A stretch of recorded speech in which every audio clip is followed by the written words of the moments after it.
इथं विभागाबद्दल बोलत असताना सहकार व पणन विभागाबद्दल बोलायचं झालं तर अध्यक्ष महोदय, सगळ्यांची मागणी आहे की कर्जमाफी व्हावी। त्यामुळे मी सरकारला या ठिकाणी विनंती करतो की अजूनपर्यंत अधिवेशन तिथं चालू आहे, त्यामुळे 25,000 कोटीच्या आसपासचा खर्च अध्यक्ष महोदय येईल।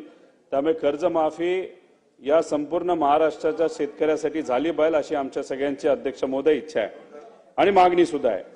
अध्यक्ष महोदय, तसं 2017ला छत्रपती शिवाजी महाराज शेतकरी सन्मान योजना ही त्या काळच्या सरकारने आणली होती, पण त्याच्यामध्ये 90% लोकांना पैसे मिळाले, थोडा उशीर झाला पण मिळाले, पण 10 ते 11% लोकांचे पैसे अजूनपर्यंत अध्यक्ष महोदय तिथे राहिलेले आहेत। आम्ही अनेक वेळा हा मुद्दा मांडला, मी असेल सर्व आमदार महोदयांनी हा मुद्दा त्या ठिकाणी मांडल्यानंतर सरकारने त्याच्यावर विचार करायला सुरुवात केली।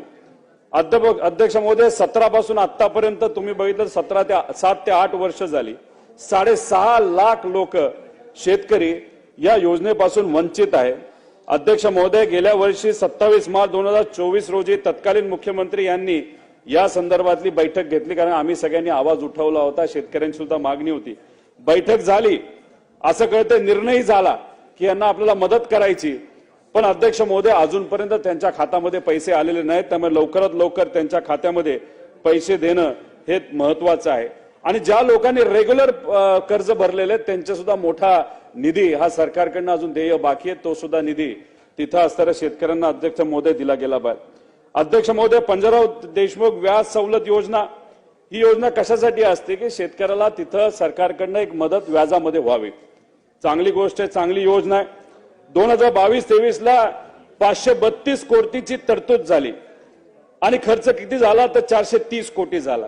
23-24 मध्ये 460 कोटीची तरतूद, खर्च केवळ 368 कोटी झाला। 24-25 मध्ये 300 कोटीची तरतूद आणि खर्च 82 कोटी। अध्यक्ष महोदय, या योजनेच्या अंतर्गत आपला प्रयत्न असतो, सरकारचा प्रयत्न असतो की शेतकऱ्याला त्या ठिकाणी कुठेतरी मदत व्हावी, पण दुर्दैव असं की तिथं तरतूद केली जाते पण खर्च अध्यक्ष महोदय काहीच होत नाही।